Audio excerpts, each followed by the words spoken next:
Why? All right, fire away. Hey Dave, does the altitude affect anything with Brazil? No, I don't think so. I don't. What is it, 2,900 feet or something? Yeah, I don't. We haven't talked about it a little, not one bit, really. Not when you play in Denver, and it's a little bit different. So. How about a new environment altogether? Oh, no question. I mean, first of all, the flight. I mean, that's something we got to deal with. Well, both teams do, but it's going to be a long flight. And then the other thing is the fields. What's the field going to look like? Those are all things that you just, you really can't control. So, we're excited though. I mean, the team is excited about going. I feel it with the players. I'm 63 now. I'm not really excited to go 11 hours on a plane, but it is what it is.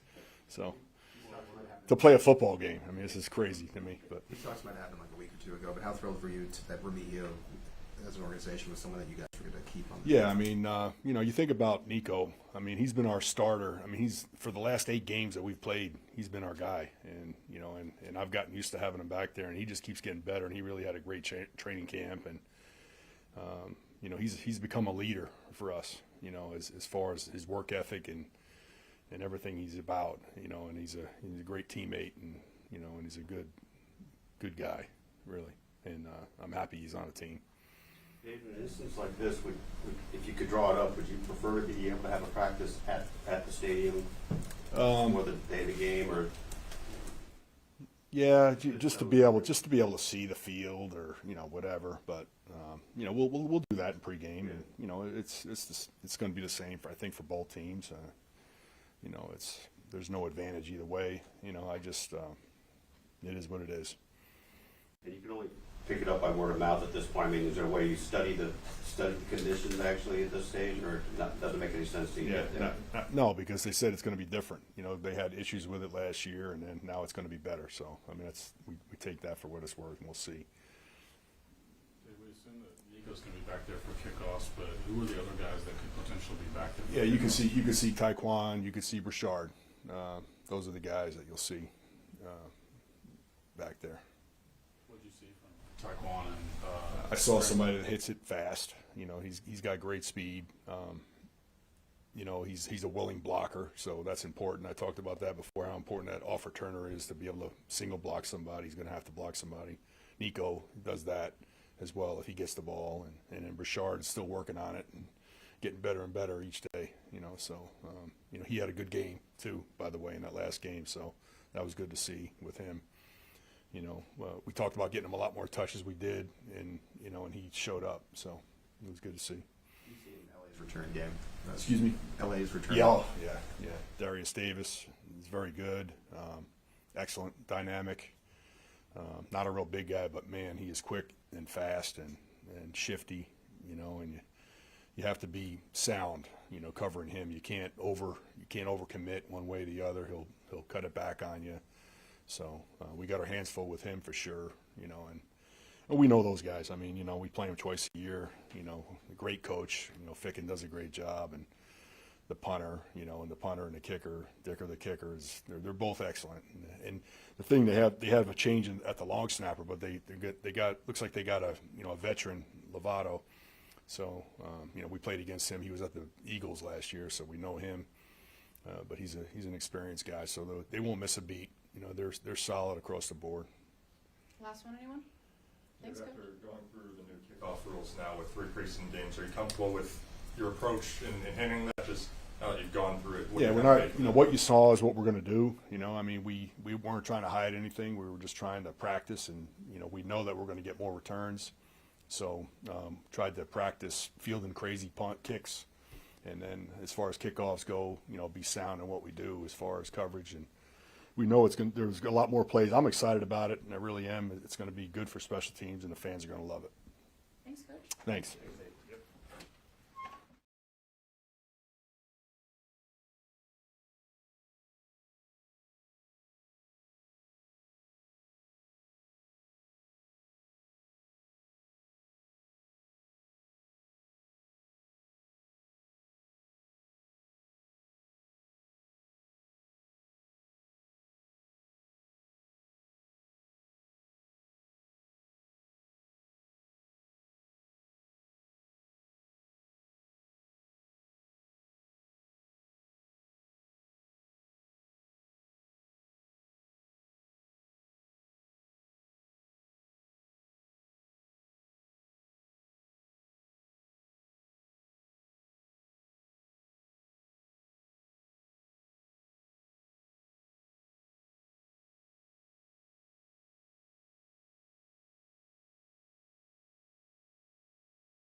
for me today, huh?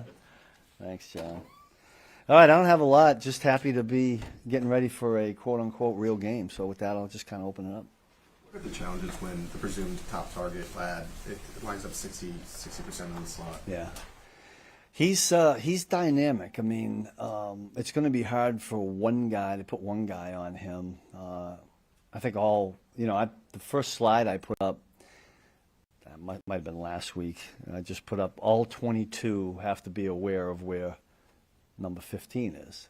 And I asked the guys if they knew what I meant by 22. I was talking about 22 eyeballs because, the 11 guys, every one, the D-line included, need to know where he is. I mean, we feel that strongly about the way he can affect the game. So that's going to be a major, major focus. How much does, as a former Charger, bringing in Christian kind of play into being able to use Trent maybe a little more to defense him? Yeah, we went right to Christian as we got closer to the game and asked him about, all the little tips and things that he saw. When you practice against somebody every day, it's like our offense knows us in and out, and hopefully we know our own offense. We don't have to play them on game day, but as a matter of fact, Christian spoke briefly to the unit this morning about what to expect from certain guys. So we use that intel all the time.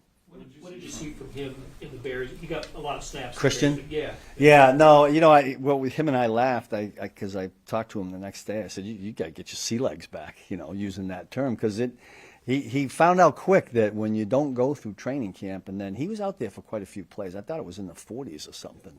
And you could tell toward the end there. But I think he's kind of done this as he's come back healthy, and we're going to need him. He'll certainly play in the game. We'll see where we plug him in there, but I'm glad we got him. So I wanted to ask you about your two rookie defensive linemen. I mean, first July, it seemed like he played well in that Bears game as well. What did you see from him? I thought he played really good, too. He had some explosive plays, a tackle for a loss, where he busted right through. It was slow go at the beginning with both those guys from the standpoint of learning the system, but Ashton just gets better and better. He impresses guys in one-on-ones and the things that he's doing. He's real strong from the waist down. Omar is just kind of taken a little while to get going. He makes strides and then, he gets an injury here, and that's been a tough thing for him to get through. So we'll see where we're at by the time we get to game time, but as we get going here in the course of the season, we're going to rely on both those guys. Steve, all these years into it, when you go into an opener, do you feel like you have a sense of what you've got? Or, what is that like for you at this stage? It's always a good question, like right now.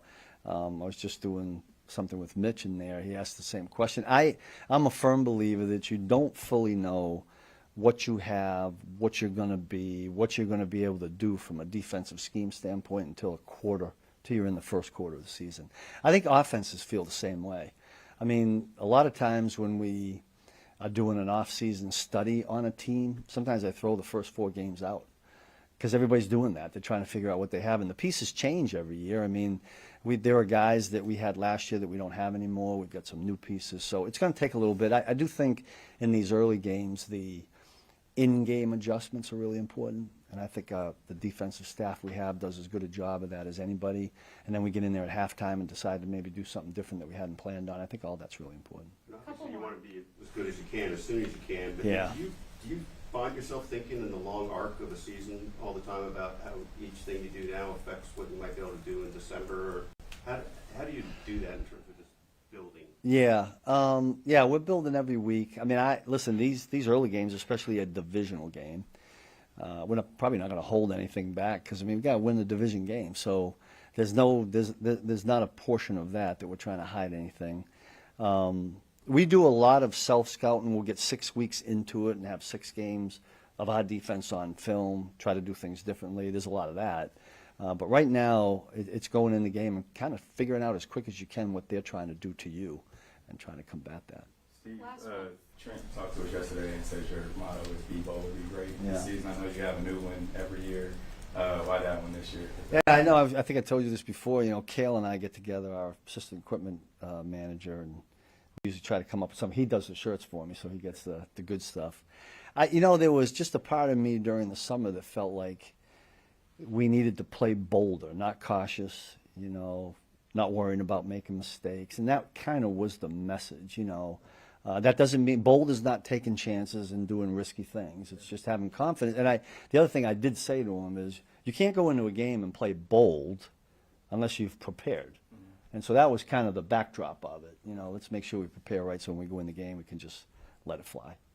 Thanks, Coach. All right, thank you. Appreciate you.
All right. Hey, Matt, if we were in the meeting room with you and Patrick and the quarterbacks, how will we know that the deep ball is a priority this year? And I guess, what do you hear from him in that regard? I think it's for sure the mindset. It started not just right now, but it started in OTAs, and for him, it's when you start looking at just whether it's a progression. I'll use, for example, if there's something where there's a post over the top, or if there's something as simple as a guy in the flat with an intermediate route. It's the mindset of, being able to know you might not throw the post, but you're going to start there. And it's always been that way, but I think the repetitive nature of where we're at, it's important, and he's had that. I mean, since OTAs, we talk internally. We have some reminders for him, and it's good for him and those guys. They're embracing it. And I think it's, now we got to just go out there and play within the play. Any good subtle reminders? There's a few acronyms we have that are good, and I think they get to the point, but I'll keep that internal. Matt, Josh Simmons said yesterday that Ohio State really prepared him for this. Have you noticed something different in him compared to other rookies? I'd say the biggest thing with Josh is to that point is when you're playing in front of, that many people at that big of a game every week. And his O-line coach that he had, Coach Fry, did a heck of a job with him. He's really prepped him well and coming into this role. And so I think now it's on Josh to be able to take that and make mistakes, but then not make the same mistake twice. There's a mentality to that, and he's been really good with that. Preseason has been great for him. You also kind of have to have that mindset internally of who you are, of a belief in yourself, that if you do mess up, you don't, you're ready for the next time that happens to dominate it. And I think that's what he's had, just a really great mindset with those challenges. He spoke yesterday and was asked a question about just starting his first pro game. It seems pretty even keeled. Is that how he is, or is it just talking to us? No, he's even keel. There's nothing to that. He's been a guy that really he's been impressive for being a rookie and being thrown into this from the very first play, then to stay there and continue to just work hard and fight through his mistakes. That's the biggest thing that I've seen, is being able to be persistent, resilient, stay true to what he does, believe in it, and then he's got good coaching, Coach Heck and Coach Matei. Man, just taking a step back with a guy like Josh or a guy like Jalen in the draft process, how much do you scout those guys? How much do you collaborate with the front office? Just how does that all work?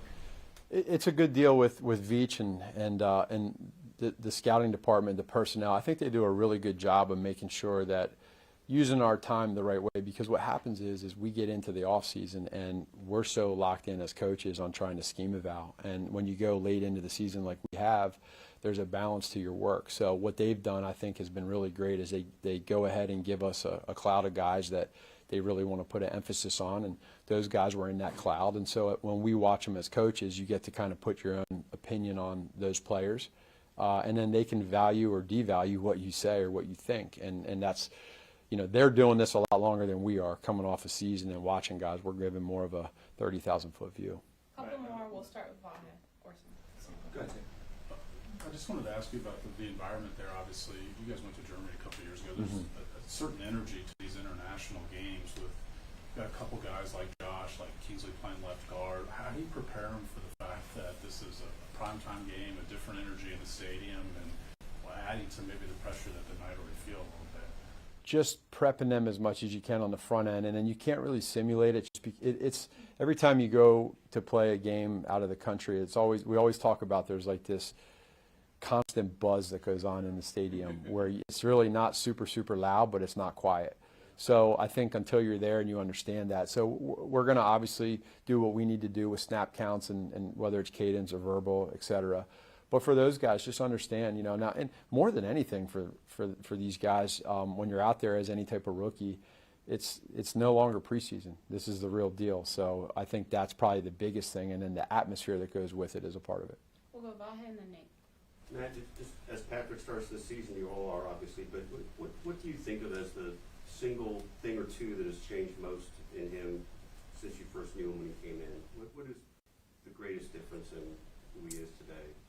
Probably his consistent drive to be great. And when I say that, it sounds pretty easy to say, but when you do the things that he has done early in his career and he comes back the next year and wants to do more and work harder and be a greater leader, he truly leads by example. He's not a guy that is one that, I mean, he leads in every way possible. On the field, I think what's happened is we've really done a good job, or he's done a good job at being able to step back where he's at now in his career and say, you know what, individually for him, let's get back to the basics, let's get back to fundamentals, and let's get back to progressions. And that's where we've been challenged as a staff to make sure that we hold him accountable, and he wants that. And so, like, it's a all-encompassing deal, but the leadership, the drive to be great every year and be better is just, it's not normal, and I think he does a great job with that.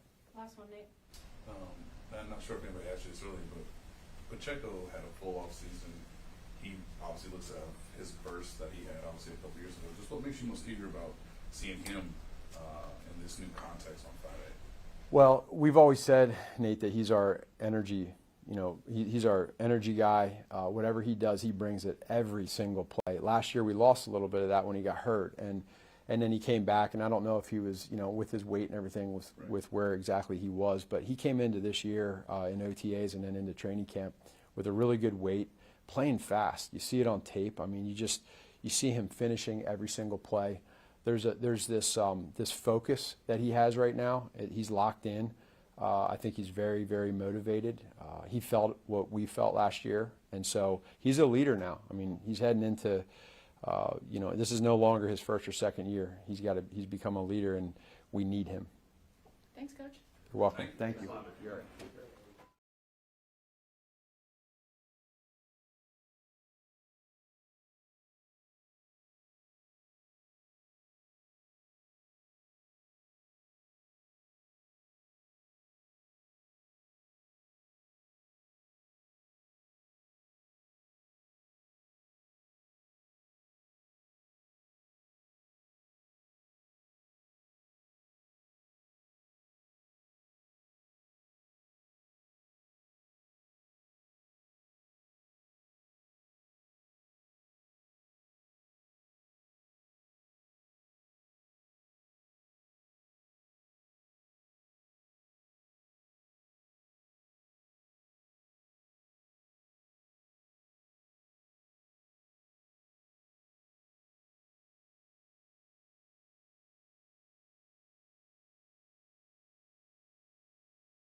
for Chris. Chris, how do you get yourself ready for the actual travel of this trip? Just like you do any other trip. Just this trip is a little longer, so I'm gonna bring a couple TVs, video games, and prepare myself mentally and be ready to go. Said TVs. Yeah, LG just released this like new TV that you can carry on, so I gotta check it out. What's just been your anticipation for the season as a whole, just to play on a game? You know, getting through the process of training camp first and foremost, seeing what type of talent we got amongst the team and building from it, man. Building from it and preparing for the Chargers in Brazil. I think it's sweet. We get to play international first game of the season. I think that's a challenge for us as a team, a division rivalry. So we got a lot of things to look forward to, and also we get to test where we're at on this team. As the defensive leader of the team, I guess, what goal do you set for all of the guys on your side of the ball? Well, I think the goal is for us to be disciplined, play physical, and fly around. We have a standard here at the Chiefs that we play with, and we want to continue to uphold that. I know you know Justin Herbert well as a unit. I guess, what do you see from him, as he approaches this coming year? You know, Justin Herbert is always improving. Players are always improving. So we understand he got a big arm. They got some new talent amongst the offensive line. The backfield set is different. Nagy Harris come over from Pittsburgh, who is a heck of a back who I have great respect for. Keaton Allen is back, who I have a great amount of respect for. So they got a lot of talent over there, and it's going to be a challenge for us. And last year we didn't get to play, I guess, McCoughlin, if I'm saying his name right, last year. So that's a challenge for us also because they tend to get him the ball. On him, Specs said you guys can have 22 eyes on him. I guess, just how is everyone kind of handling that challenge? I mean, I don't know what me knowing where he's at is going to help this team. But, you know, we just got to make sure we know where he's at. Chris, maybe it seems like a long time ago now, but how much did your emotions after the Super Bowl drive your off season to be in the shape you're in, and just your eagerness to get back now to play the real games? I think it's very important as a player, as a fan, something that drives them beyond just personal goals. I think the Super Bowl happened, and you can carry the emotions, but we got the Chargers coming up, so it's good to have that type of fire going into your first game, but, you know, we got to focus on the LA Chargers. What did you do some different things this summer to be in the condition you're in? I mean, it sounds like you did, but I wonder if you would describe it that way, to be in tip-top shape coming in. Chasing my kids all around all summer, so, you know, chasing them around kind of got me in football shape. Chris, the documentary showed you speaking to the team pretty quickly after the game. What were you feeling in that moment, and was that something that just spontaneously came to you that you felt like you wanted to address the team? I think we always overflow with emotions, especially after a big game like that, and especially the way we lost. You know, it's different emotions, different perspectives, the way you want to look at it. And I think for us, it was about coming together and understanding that, you know, the goal is always actually to get there. That's the most challenging part, and attest to the journey that we had to take. But most importantly, it wasn't our day. It wasn't our day. They beat the brakes off of us. Still got built marks on me, but you know, it's something you can build off of. It's something you can build off of. You can learn a lot through that. Watching a game, how we played, and it's more so it's about how you respond. Because eventually you're gonna get knocked down, but the response is the most important thing. Chris, Coach Bags talked about his motto. He has different mottos every year, and he said this one this year is "Be bold, be great." What's that mean for you? Spags does have a lot of mottos. Be bold, be great. Be bold in your play. Be bold in your decision making, and also be detailed. Being great on details. Being great on persistent and consistency. Chris, for the Brazilian Chiefs fans down there that will be at the game, what's your message for them? Can't wait to see you guys down there. Excited to be in Brazil. Hopefully we can have some Brazilian dishes down there. They can bring them to the hotel. And Schaefer let us get them. He's going to kill me for that.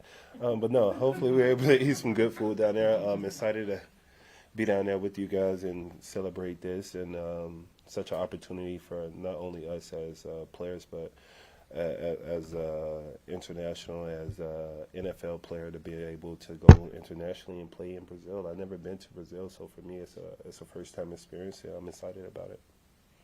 One more, anybody? Chris, Derek Nagy said you were the first one to welcome him back to your team. What's it like been with Derek back as a teammate? It's been fun. Definitely been very, very fun. I've known Nagy for many years now, and I was there when he had his first child. He talked about it, told the group about it. So me and Nagy have a solid relationship. So for him to come back, I definitely reached out to him, congratulated him, and super excited about having him back. Thank you, guys. Thanks.